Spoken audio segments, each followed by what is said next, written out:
Hello and welcome to another episode of the Silk and Steel podcast. I'm your host, Carl Tsar. Today, I have back on my show my old friend and old guest of mine, Jerry from China. How are you, Jerry? It's a bit strange to call me Jerry from China, but yes, I'm Jerry in China. But yeah, I'm well. Thank you very much. Thanks for the invite. It is great. You were actually one of the very first people to ever interview me a long, long time ago.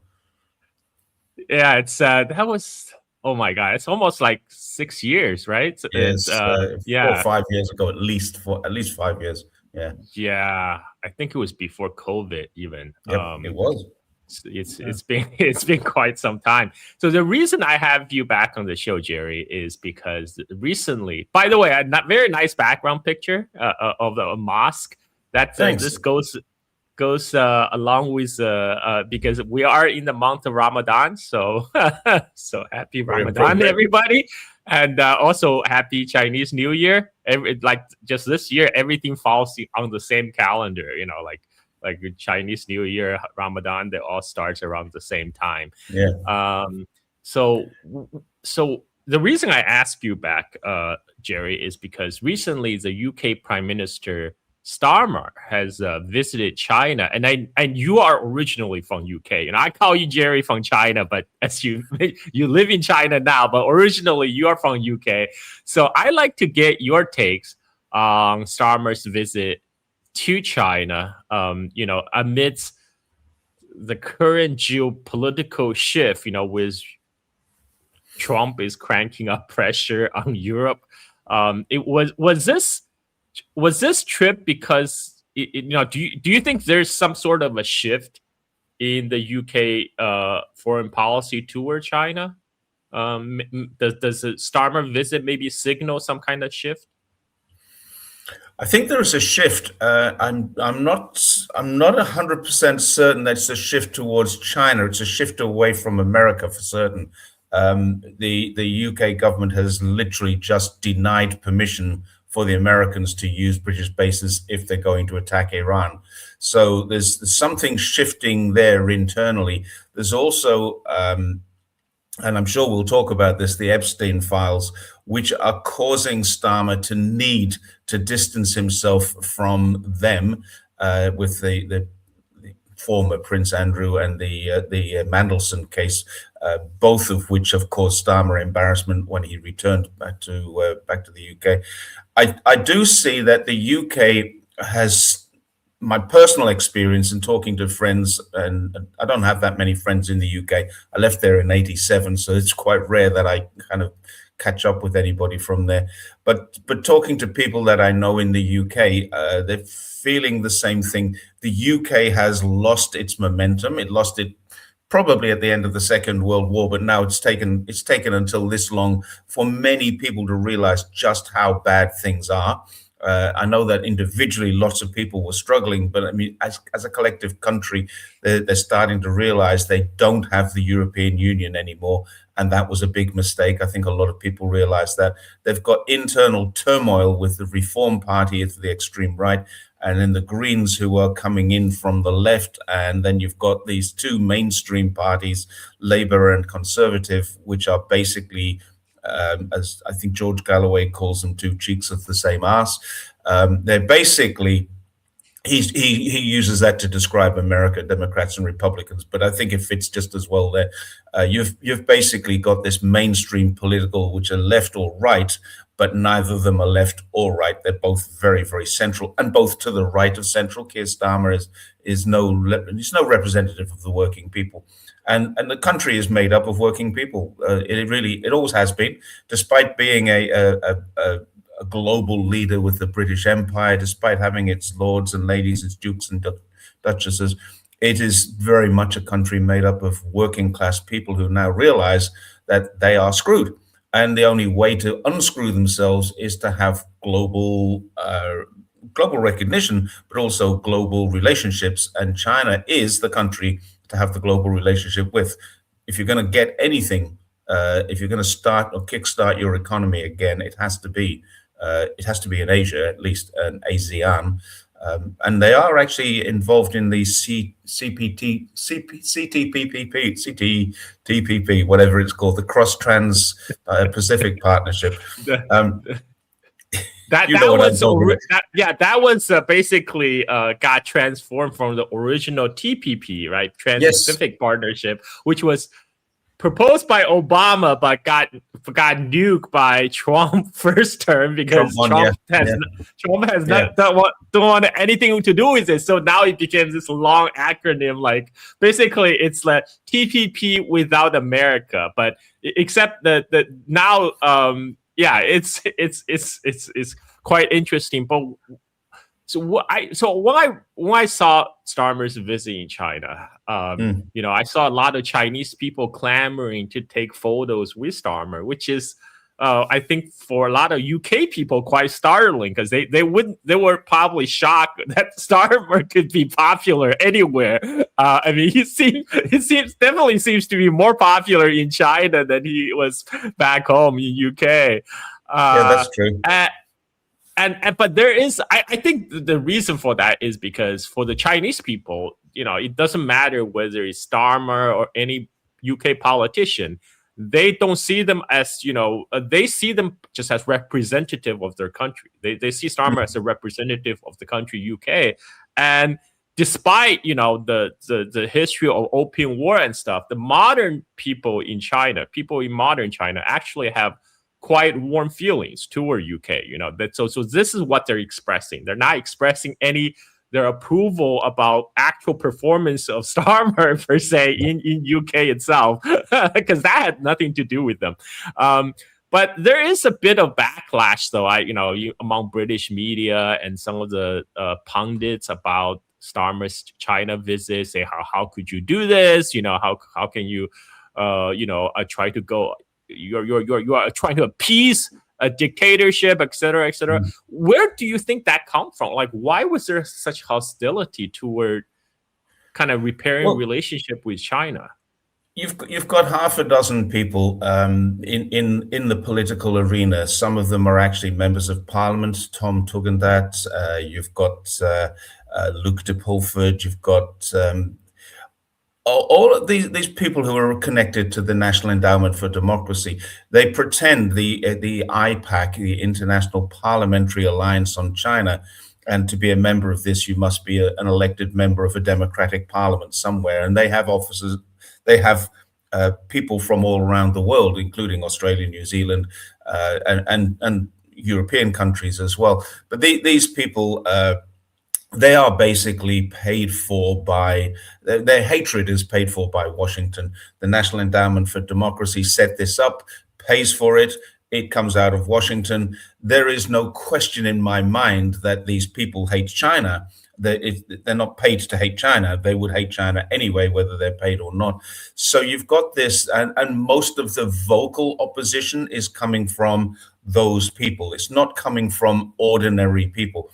I think ordinary people don't care that China and Britain, or I'm not talking about politicians, ordinary people, not ordinary politicians, because most politicians are so badly misinformed about China.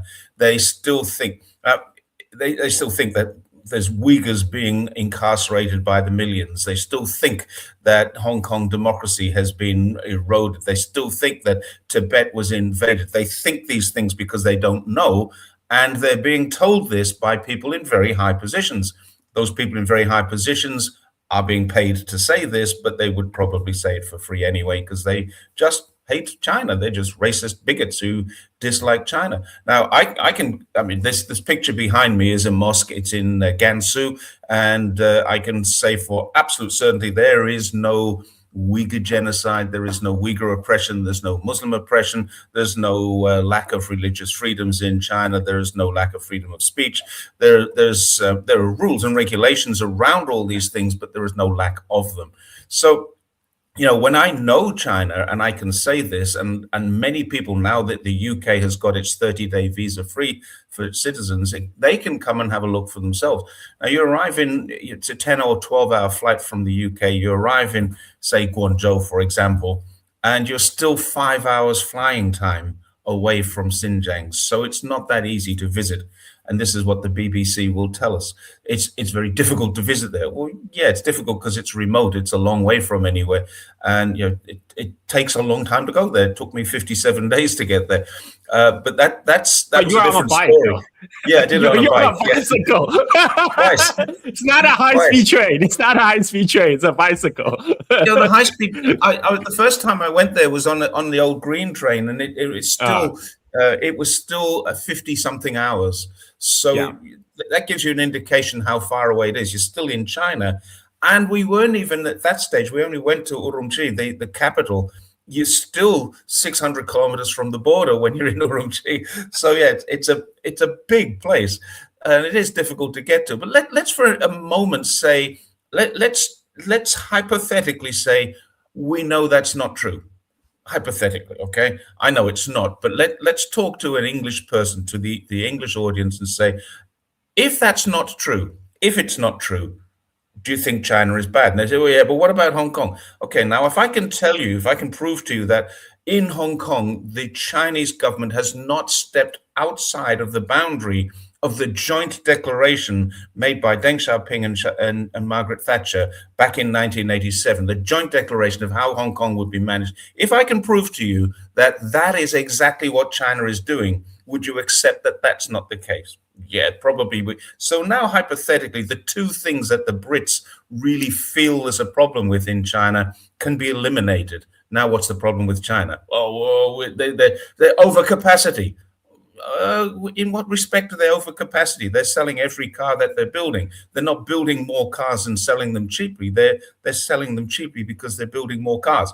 It goes the other way. There is no threat from China. To the ordinary people, there is no threat from China. 30 years ago, in my hometown of Sunderland in the UK, Nissan arrived and they built a huge plant. It was massive. It was one of the biggest factories that the UK had. And it survived there for over 20 years. It's gone now, I believe. But that helped the British economy enormously. Now, why can't BYD do the same thing? Because they're Chinese, because they can spy on us. Well, the country that is spying on you is not China. The country that is threatening you is not China. The country that is stealing your resources is not China. China wants to add to your resources. China wants to invest in your resources. Now, once we start to see that, and I think Keir Starmer can see that, I'm fairly certain he should be able to see that, but I'm fairly certain he's got people in his advisory team. Now, he's just lost his main advisor, Morgan McSweeney, but he's got people in his advisory team who I'm sure will be telling him, this is all rubbish about China. You know that, don't you? And that's probably the advice that he's getting. But of course, he cannot, it's political suicide to stand up on stage and say, there is no Uyghur genocide, there is no Uyghur oppression. That would be political suicide for him. Immediately, the BBC would slam down on him. Everything that's owned by Murdoch would slam down on him. And of course, that's the end of his political career is pretty much over. He walked back from here into a storm. He had to fire not only his chief of staff, but his chief of communications. He's had to fire just a few months ago, he fired the US ambassador, the British ambassador to the United States, who happened to be a personal friend, who happens to have been in the Epstein files several times, and who happens now to have been arrested. So, we're talking about a really difficult situation for him to get over, and he should resign. However, he's probably being allowed to stay on because at the next election, they will get whitewashed. They will lose so many seats, and they need that scapegoat. That's the only reason I think that he's survived as long as he's survived. He'll stay there until there's a local election in Gorton, which I think is in Manchester or Liverpool. I'm not sure. It's in that northwest area in the next few days, just later this week. And when that happens, if Labour has suffered considerably, it may be time then for Starmer to just pack his bags and leave number 10.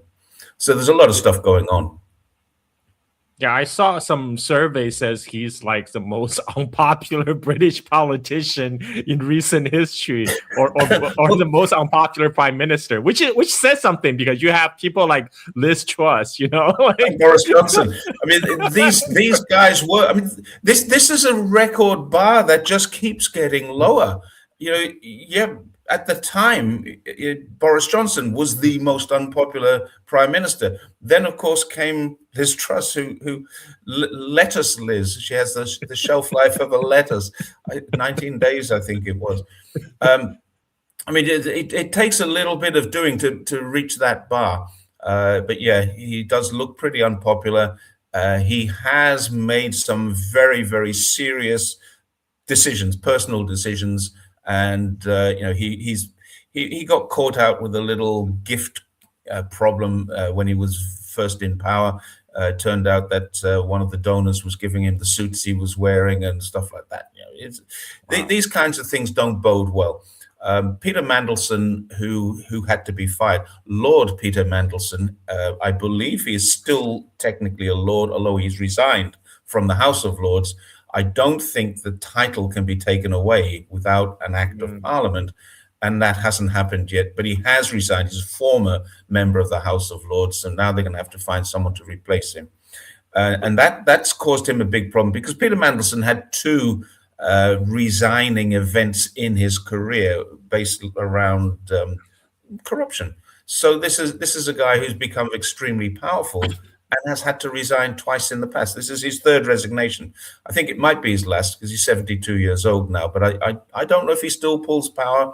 I don't know if he still has the strings of power inside of Parliament. Certainly, he had them for a while, and his one of his proteges was a guy called Morgan McSweeney, who became the chief of staff and basically was running the government for The, Keir the Starmer. the the funny thing about Mendelsohn is that instead, I just saw a mainstream media reporting trying to link that to China, right? They say, "Oh, we established Epstein's connection to China because apparently Epstein was trying to get into the Chinese market, but he has Yep. no connection, so he had to work through Mendelsohn to get some Chinese connection.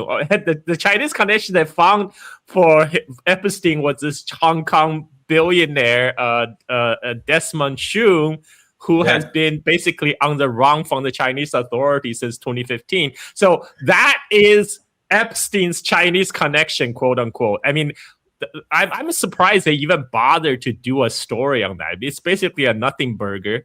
Well, of course, But it's a nothing burger. Everything about China is a nothing burger. The BBC just create these things, and it's amazing to watch the mental gymnastics that they go through to prove China is bad. When in fact it was China who rejected Epstein's visa. It was the guy he was dealing with is a corrupt criminal. He's on the run. So yeah, China's bad because they made that Hong Kong businessman run away. Yeah. Yeah, in fact, it's because China rejected Epstein visa. That's why Epstein went to Mendelsohn for help, for consultation on how he can get to China. Yeah. So it's the same. It's the same story about corrupted Western elite. Their networks. But yet they're trying to tell the public somehow Epstein is an intelligence asset of Russia or China when the biggest elephant in the room, nobody's willing to touch, which is like the Mossad connection. Like no mainstream media is willing to touch it, even though it's like right there staring you in the face. Yeah. But that's the kind of world we live in right now, unfortunately. This is why I think a lot of China stories is actually distractions from like the Western and Israeli atrocities. I remember, you brought up Xinjiang. I remember back in 2018, when Israel was bombing, because Israel has always been bombing Gaza. Yep. They put out a lot of articles in New York Times, Wall Street Journal about how Xinjiang is the world's largest open air prison. And so if you type that in Google search bar, those article will come up. When everybody know the world's largest open air prison is Gaza, right? So it's like very blatant attempt to gaming the search engine. So to kind of they just put up a whole bunch of stuff So Mm. they don't want you to look at Gaza. Yeah, Let's look at it's China. still Let's look at going Xinjiang. on, Carl. Yeah. There's a girl who's riding around China at the moment on a motorbike, a Dutch girl, and she raised the point. I'm not following her because it's annoying to me to watch people like this. But somebody raised the point. She's wandering around Turfan in Xinjiang, and saying this is the place where the Uyghurs come for their Hajj because they're not allowed to have passports. What? Where the What? hell did that piece of information come from? They're not allowed to have passports. I know Uyghurs who have passports. I know several Uyghurs who've educated overseas. It's just really weird that people come up with this kind of statements. Well, they're not allowed to have passports. Who told her this? Who told her that Uyghurs are not allowed to have passports? I don't know if you know Luke, who is also British. I've actually He's met Luke in Xinjiang. Yes, I do know Luke. yes. Yeah, it's a nice British chap. He's Mm. he got his PhD in AI, in medical AI in China, and Yep. he fell in love with Xinjiang. He's while he was waiting to get his diploma, he's hanging out in Xinjiang teaching English. So Yep.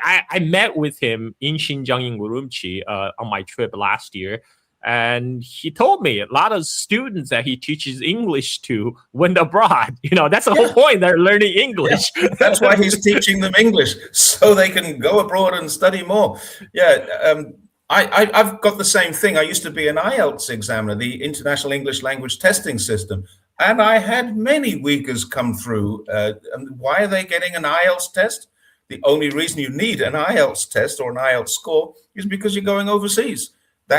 That's what happens. I mean, I've tested, thousands of people, but probably dozens of them would have been Uyghurs. Tested all over China. We travel a lot when we're IELTS examining. I'd sometimes go to Beijing. I went to Chongqing a couple of times. Most of the time, because I was based in Guangzhou, I was in the south, Nanchang, Fuzhou, Xiamen, Changsha. They're the northernmost places I would go to. But I went to Beijing a couple of times. I went to Chongqing a couple of times.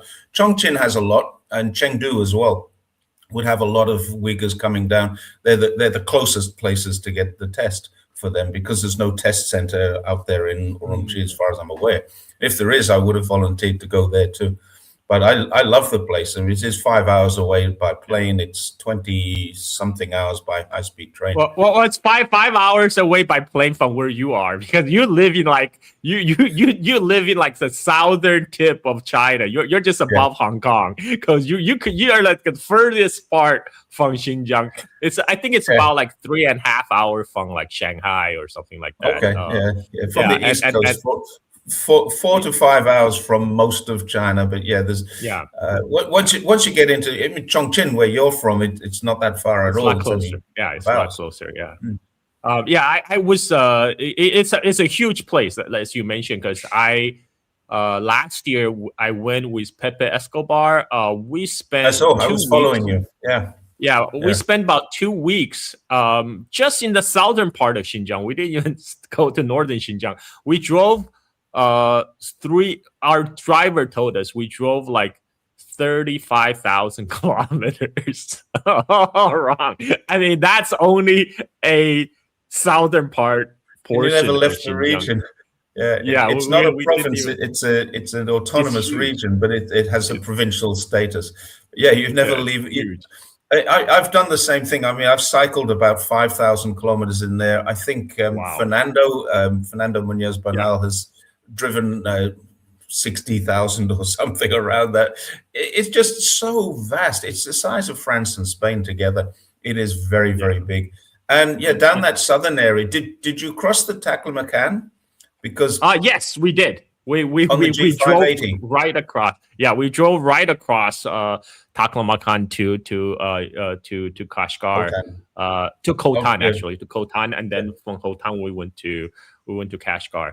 But back to UK, China-UK relations. Do you think the Starmer's visit made an impact? I mean, like is there a positive impact on the UK-China relationship, or has it have any result? For sure. China has never. I don't think China will ever forget the golden age when Xi Jinping and Cameron drank beer together, and everybody talked about how things were reset. That is how the people that I know here are viewing Starmer's visit. It was a very positive thing. The first thing that happened when they got back was that the media started reporting the 30-day visa free for British citizens, and they preempted that. They said it has been granted when it hadn't, and it was given favorable, actually the words were positive consideration. Xi Jinping actually said this. He was cited as saying, we're going to give this positive consideration. And that was what the Global Times, the People's Daily, Guanming, Ribao, the media that I read in China was all saying that. And the media I was looking at in the UK said, oh, they're giving us 30 days. So if you turned up at the airport to fly to China, you would have been very disappointed. You wouldn't have got on a flight. So they were preempting that, and it did finally come. It came quite quickly, and it's confirmed that the Canadian and the British citizens are now getting visa-free 30-day entry. So that's a very positive thing. And I said in just before that, I made a short video which said Britain needs to prove its intent. It needs to show some action. So obviously there was some action there. And it wasn't just whiskey. As far as I can read, working out, there's a lot of media coverage. One thing that did happen was the tariffs on whiskey being imported into China were halved. Scotch whiskey, that is, not Irish whiskey. Not sure why. Maybe Ireland. Well, Ireland has I think Ireland's got a different relationship anyway. Not a free trade agreement, but a very strong relationship with China, and that part of European Union as well, not the British Isles. So anyway, the whiskey was one thing. AstraZeneca they're a British a pharmaceutical company that has a base in Britain, and they are going to invest quite a lot of money, I think 115 billion, into the China pharmaceutical industry. And that's a very big positive thing for both sides. China is always looking for overseas investment coming into China. But now then we get the story that, oh, Chinese investment is declined because net investment, China goes out more. So China is now investing in the third world, in the global south, as people like to call it. So investing in Latin America, investing in Africa. All of these things, they're showing that China is improving the world more than it's improving the imperial world, if you want, the global north. So there were very positive things. I think about 58 business leaders came with Starmer, and many of them stayed behind after Starmer left. So the 3 days of meetings that Starmer had were positive. There were a lot of good things came out of it. And then Starmer went away, and he went into a storm of bad news. He had bad media coverage. He had bad news. All of a sudden, buses were fire hazards, and electric buses built by BYD are bombs. They're mobile bombs that have trigger switches and all kinds of things. All this ridiculous media headlines just because Washington didn't like that. But then, of course, a few days later, Donald Trump says, I'm going to China on the 29th of March. Okay, so what's wrong with England doing it or Britain doing it? This is what really impresses me most of all, the hypocrisy of it, because America are funding anti-China rhetoric at the same time as saying we need China. We need to be at the table with China. They're not on the menu, they're at the table. That's funny because exact same thing happened when Carney went to China. Then there was a lot of online pundits saying, "Oh, how could you do that? How could you do trade with a dictatorship and all that? Why are you sabotaging our relationship with United States by doing trade with China?" I'm like, are you guys crazy? U.S. is still China's third largest trading partner, and Donald Trump is going to China in April. What are you talking about?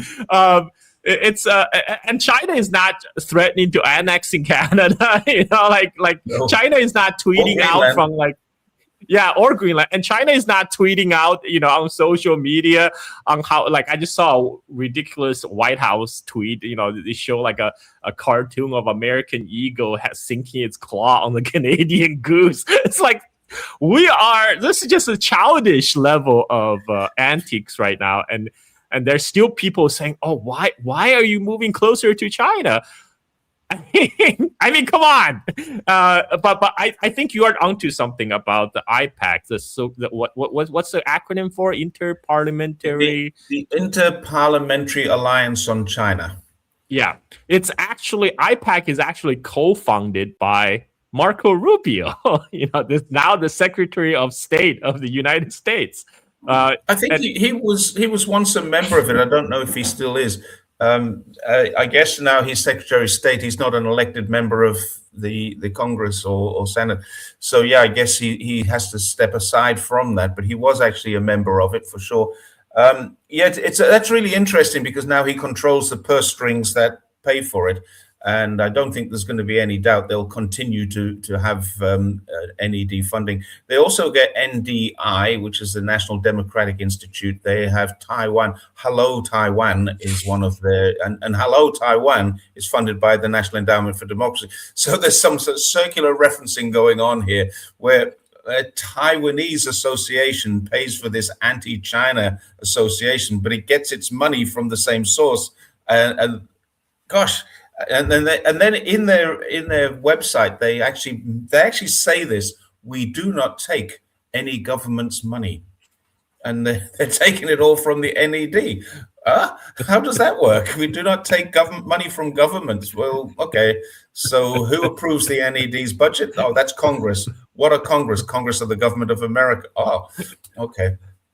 It's a very long bow that they draw to say that they're to prove they are independent, which they obviously clearly are not.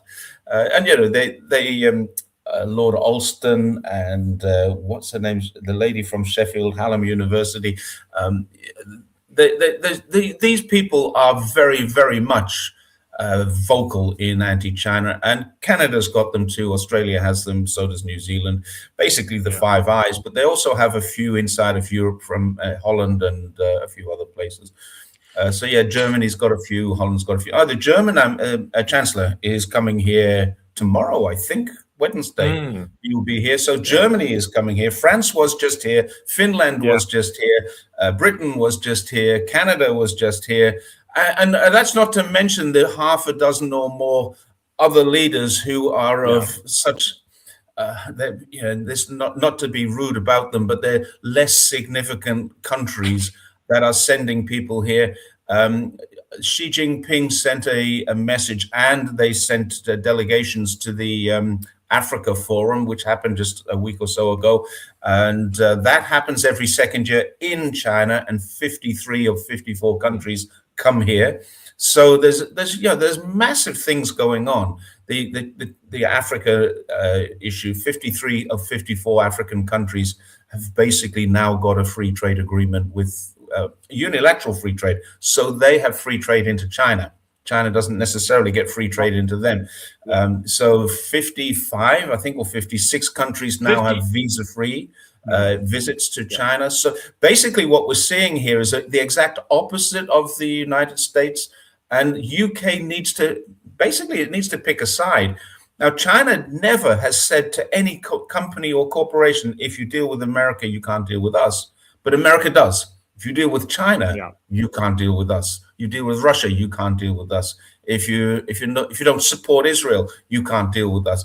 China doesn't put those restrictions on anyone. So I think that's why more countries are leaning towards China. And it's not a case of us or them for China. It's a case of we want multipolarity. We want equality throughout the world. And once we have that, then America's power becomes less important. Marco Rubio is famous about 3 or 4 years ago for saying, if we don't sanction these people now, we'll never have the power to sanction them because there will be alternatives for them. And there are. The CIPS is taking over from the SWIFT system. The Russian ruble and the rupee and the RMB are all taking over from the dollars. So yeah, there's a lot of movement towards China that China is naturally attracting because it is a more open society. Strangely enough, they're still calling it authoritarian, but it's a much more open society than the US currently is under its current government.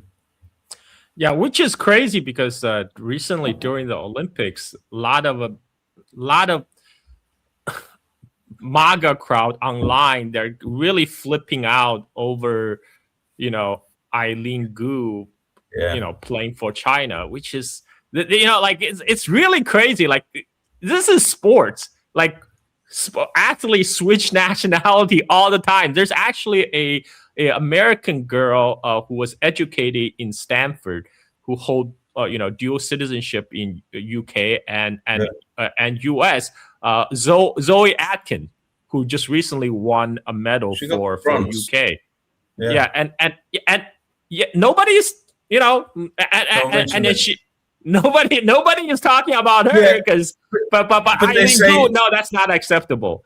well, the UK is not an authoritarian, dictatorial, genocidal government. That's the problem. Yet that's exactly what the UK are. That historically they're genocidal. There's no getting away from that. I mean, we're kind of making a joke about it, but historically the Brits have genocided. Well, not necessarily mass murdered is probably a better word rather than genocide, but they have mass murdered many in many different places. They did genocide in Australia, for sure. They did everything they could to wipe out the indigenous population of Australia. They absolutely did that there. India has seen mass starvation. These are not genocides because it's not a case of trying to kill or remove that entire population. This is a mass event where tens of thousands, if not millions of people starve.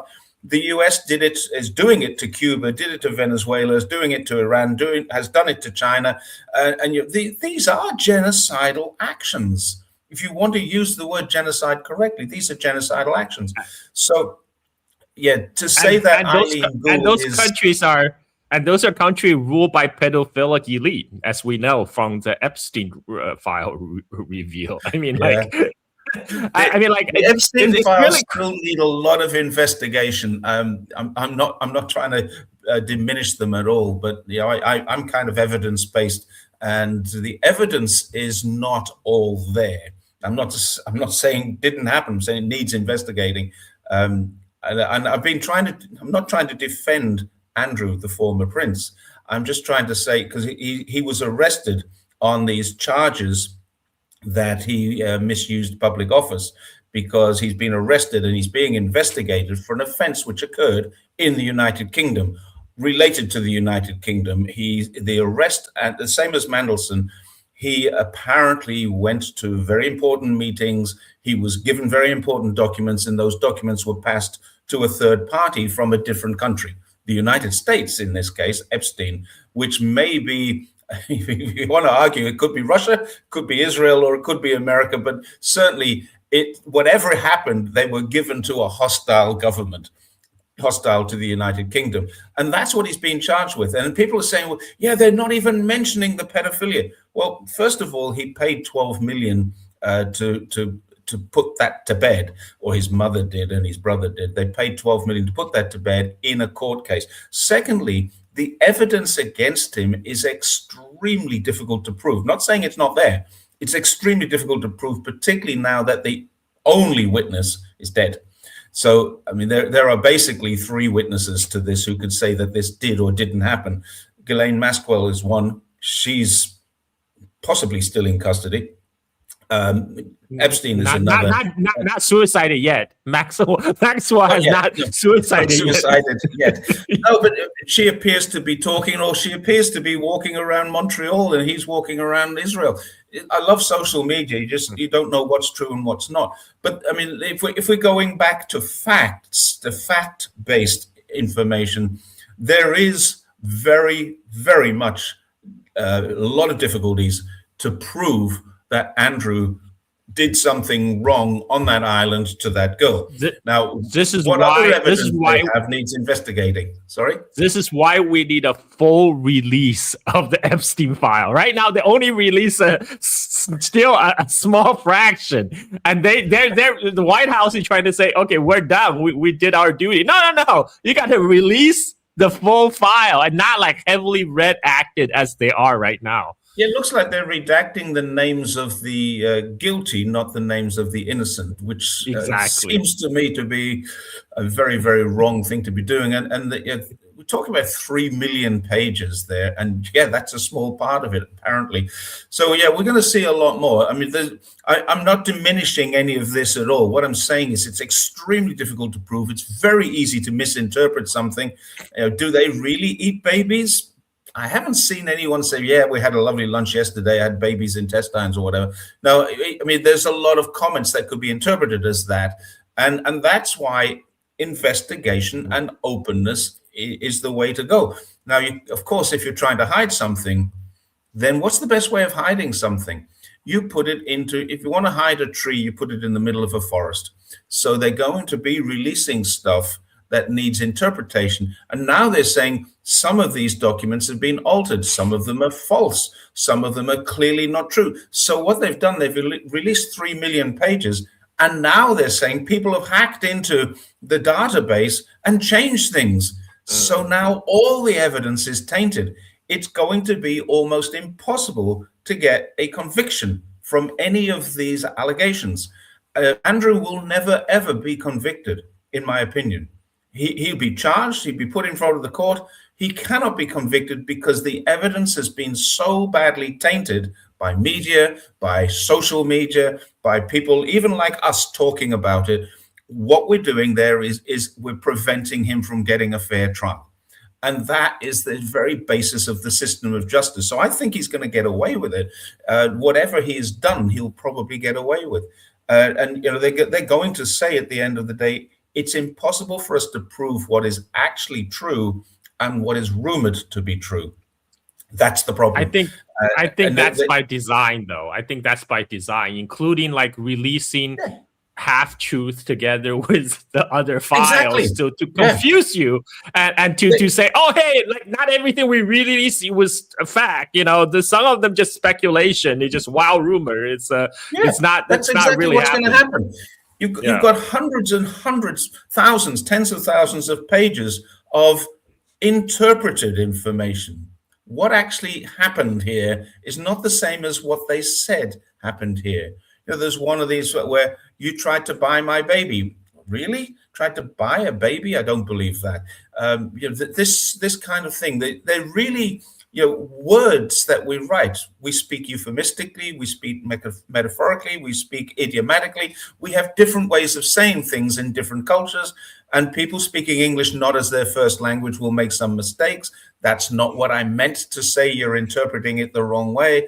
That kind of thing is going to create enough doubt, and it is by design. I'm certain it's by design, because there is a massive corruption scandal. Now, this is insider trading, for sure. This is industrial espionage, for sure. This is possibly espionage at a national level with either Mossad is the most likely, Russia is probably not the least likely, because China is the least likely, but Russia and Israel are almost certainly involved in this. But prove it. Try proving that from the information that's been released. You can't. And as evidentiary value, this is crap. Circumstantial evidence, hearsay evidence, it's all crap. It's not going to stand up in a court. So that's probably why this has all been released, and why Pam Bondi can sit there and go, yeah, I don't care what your questions are. I don't have enough evidence to act. And Kash Patel will say the same thing. I don't have enough evidence to act. And it's true. They don't have enough evidence to act because they've tainted it. By design? I guess so. We also don't have enough evidence to say Kash Patel's girlfriend is actually a Mossad asset. We just don't have evidence. We just don't have evidence. But anyway, okay. So I'm glad there's some good coming out of Starmer's visit to China, and I'd like to remind people when we're talking about golden age of China-UK relationship, that's only 10 years ago. That wasn't that long ago. I'm old enough to remember that. Me too. and there was a time when Xi Jinping was like pub crawling in London. I mean, like, this just goes to show kind of how far the media environment has been poisoned in the last 10 years. Like the whole, China, like the whole anti-China vibe has taken over in the last 10 years since the Trump first term, which coincide with the Trump first term, 2016. I mean, it predates that, but it really got really worse from 2016 and onwards. Do you follow Warwick Powell, Professor Warwick Powell? Oh yeah. I he's a regular on my show now. I meet up with him every other Wednesday. Yeah. Okay, so great. I haven't seen that. I didn't know that. But Warwick and I are friends as well. We've actually met in Beijing, and he made an interesting point about maybe a year, 18 months ago, that the money they've spent, the massive, and it is billions of dollars, denigrating China, has really been wasted. Because when you talk to ordinary Australians, when you talk to ordinary Brits, when you talk to ordinary Americans, normal people with an education of any sort, they're all saying, well, China's not all that bad. I can't see any big problems. There's no threat to me, no threat to us. So effectively, all of this money has been spent to try and make China into an evil Iran, an evil North Korea, an evil Cuba, and it's all failing. And now the rest of the world are starting to look at this and go, I'm not buying this anymore. Social media has been great for this. And people like yourself. But Jerry, all that money went into pocket of someone. Those people who got the money, for them, it did make a difference. I mean, like, this is how the Western system works now. A lot of it's by grift. It's not even designed to work. It's designed to keep the system of grift going. So all these grifters get their Mac mansions in Virginia or or Bahamas. Yep. Yeah. Benedict Rogers, Luke DePulford, they're doing very, very well, getting good salaries, creating myths. That's all they're doing, creating and perpetuating myths. I'd invite them to come. They can't. Benedict Rogers was actually banned from Hong Kong a few years ago. He flew in from Thailand, got turned around and sent home. I think these guys, some of these people will not be allowed to enter China. I'm fairly certain on that. And that's a big question. When the visa-free is operating, what happens if that guy just turns up and walks into the country? They know who he is. He's red flagged, I'm sure. Yeah. Well, looks like right now, United States is the only one of the 5 Anglo-I country that don't get visa-free to China. UK, Canada, New Zealand, Australia, they all have 30 days visa-free now. Well, there's another thing that it may happen because it usually coincides with Australia got it when Li Chang went there. Britain got it when Keir Starmer came here. So it coincides with the visit. And Trump is coming here. He hasn't been here for a long time. It's it's a long time. Yeah, since his first term, so almost 10 years. Yeah. So he's coming here in 3 or 4 weeks' time. When he arrives here, maybe this will be part of it. But I think in order to get this, there needs to be some positive moves seen by China, not just positive promises, because every time there's these meetings that go on, the promises that come out are actually flawed promises. The last one in Korea, Donald Trump and Xi Jinping met. Xi Jinping's department, the State Council Information Office, put out that it was a positive meeting, and America put out all sorts of things with statistics and figures that they're going to buy 20 million tons of soybeans this year, which they didn't do. It's now into the next year, and they're going to buy 30 million this year or 25 million, and they haven't said that they will or not. China didn't say this at all. Where did this come from? It looks like somebody just made it up and said, we want you to, in the meeting, we want you to buy our soybeans. Yeah, okay, we'll give that some consideration.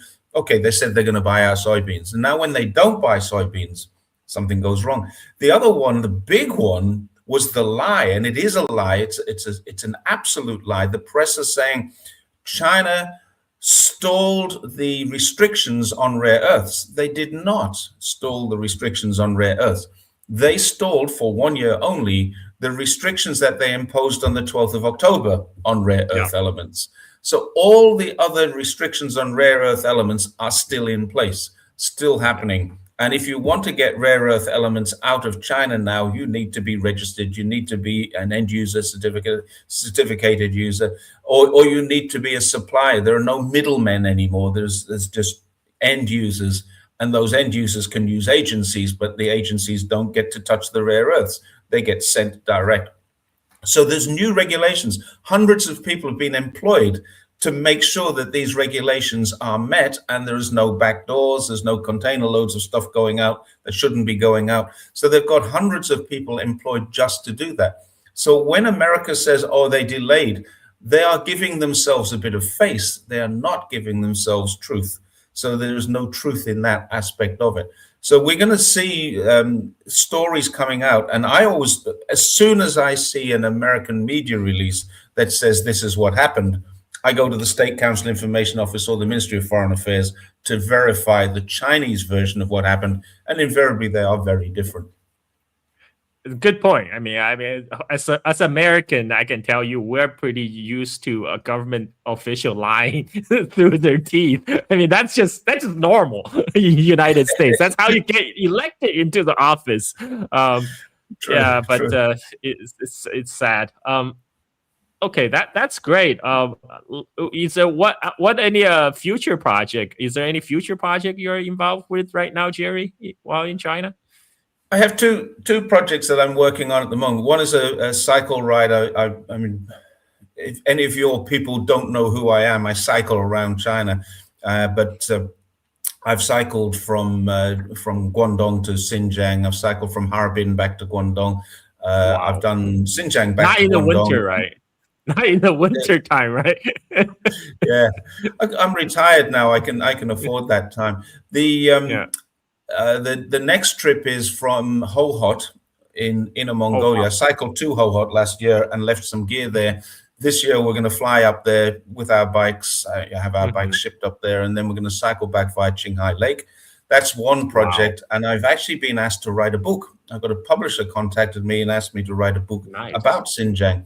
So it's not political. They don't want anything political in it. They don't want all the negativity about it. They want my experience. This will be English or Chinese? In English. They may translate it into Chinese. I'm quite functional at Chinese, but writing a book, doing interviews, I'd rather not do an interview in Chinese. No, I mean translate it. You know, whether it may be translated. I don't know yet. Yeah. We haven't even got as far as discussing fees or costs, or I want to go back and do a few different things. I've given them an outline. I've given them what I want to do. I want them to fund me, or at least advance me, or make sure that my costs are recoverable for some trips. I don't mind paying for my own trips, but if I'm going to do this for a publisher who wants me to put it together, then I'm hoping that they'll pay for it as well. So editorial freedom is a guarantee, but they have actually said we would like this to be more travelogue than political. So that's okay. I can do that, I think. But I think there has to be at least one short chapter to cover some of the issues. You can't just write a book about Xinjiang and pretend nothing's ever happened there, because there has been things happening there. And I'd like to cover the reality rather than the myths of the genocide and the incarcerations and the suppression and oppression. It's crazy, like that. Like there's still people, today on social media saying, "Oh, Eileen Gu, why doesn't she say anything about Uyghur genocide? While she has a pedestal." It's like. Okay, let's just even assume. Let's even assume that's even true. The Uyghur genocide is even true. Do you know how many if every time an American athlete would have to ask about American atrocities, there will be no more competition, because that will take up all the time.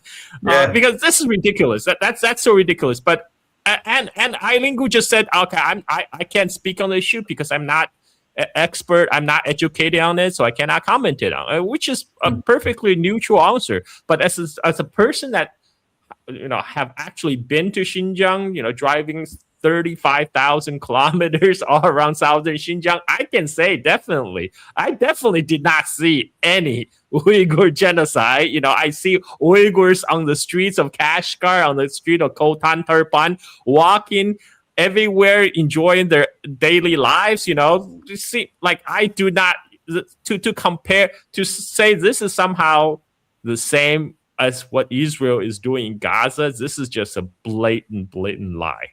Exactly. Scorched earth policy in Gaza. All they're doing in Xinjiang is building. That in December last year, CCTV4 took my wife and I to Hotan and Ala-Ur, the two cities on either end of the Taklamakan Desert. And what a great experience. They rented bikes for us, and we cycled the G580. You cycle through the Taklamakan Desert. That's the same route we drove through, but we were in the Toyota Land Cruiser. But wow, I mean, how long did it take you? We didn't cycle all the way. They had a deadline. I'd love to have. It's 480 kilometers. It would have taken at least 3 and probably 4 days. Actually, probably 5 days to do. And there are 2 stopping points in the desert. So we would have been able. There's no hotels. We would have been able to camp where there were shops and food and service stations. And on 2 nights, but we would have been desert camping. So basically, what we did, they wanted us cycling. We would have loved to have cycled the whole journey, but what they did was they picked us up in Ala-Ur. We flew into Ala-Ur, which is Altai, I think. The start. Name. It's a northern. Yeah. So we flew into there. And they had bikes ready for us, which we met them at the airport, actually, and then went to the hotel together. Oh, you guys probably flew into Kucha. I think Kucha. No, we actually flew into Ala-Ur. It has its own airport. Oh, it has its own airport. Wow.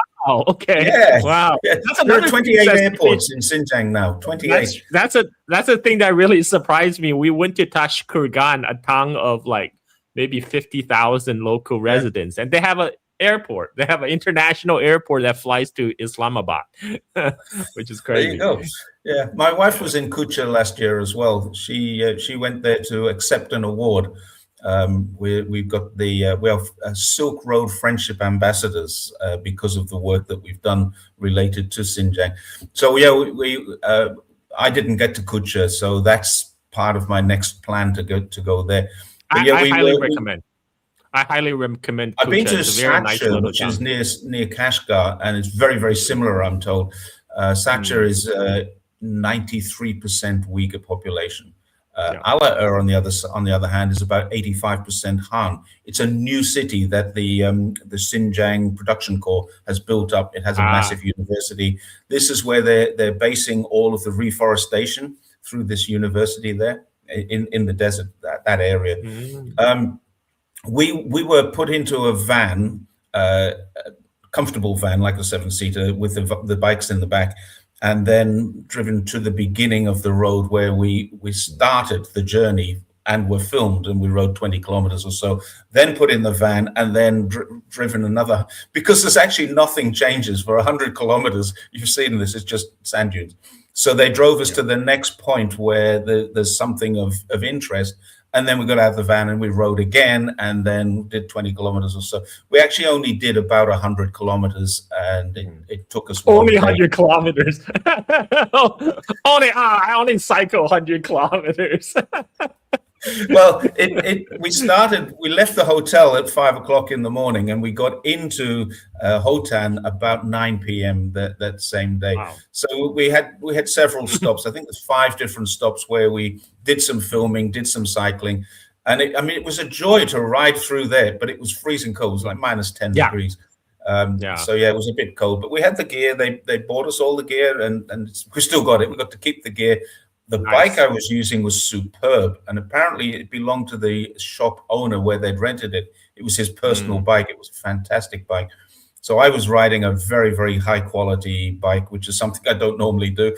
But yeah, it was fantastic. It was a great experience, and we met up with people who were involved in the reforestation, regreening, de-desertification program, and I've got a lot of information. I can't write about this yet because they're making a video, and the video will come out. So I can't really. I can talk about it, but I can't really go public with a video of my experience because that's their video, not mine.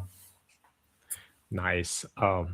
Okay, if people want to get in touch with you or want to follow you on social media, where would they go, Jerry? Well, Jerry's Take on China is my YouTube, and I had my X account hacked, gone. Jerry's Take on China has gone now, and it belongs to somebody else, and it's being used by someone else. It's being used by someone called Angela Langhorne, but I still have China Untraveled on X, which is actually it's larger. That's got about 90,000 followers. And anybody who wants to contact me, my email is in the bio. I have no trouble with responding to emails. So people can contact me and say, hey, but what about? And I'll happily answer them. Well, thank you again, Jerry, for making your time to speak to us. It's always interesting to talk about your China travel stories. Thanks. I told you I live vicariously through you. You're living my dream. Cycling across China. That was my dream since I don't know, since when I was in high school or something. But well, I didn't do it until my first ride. I was 55 years old. So you got plenty of time. So I still have like 6 years. I'm 49 now, so I have 6 years to start. But you still have young kids. Your boys will be. You need to get them off your hands first. So wait until they're 18 or 20. They go off to college, and then you can go and do it. Okay. Well, thank you very much, Jerry. All right, Carl. Thank you. For our audience, thank you for tuning in. Until next time. Bye-bye.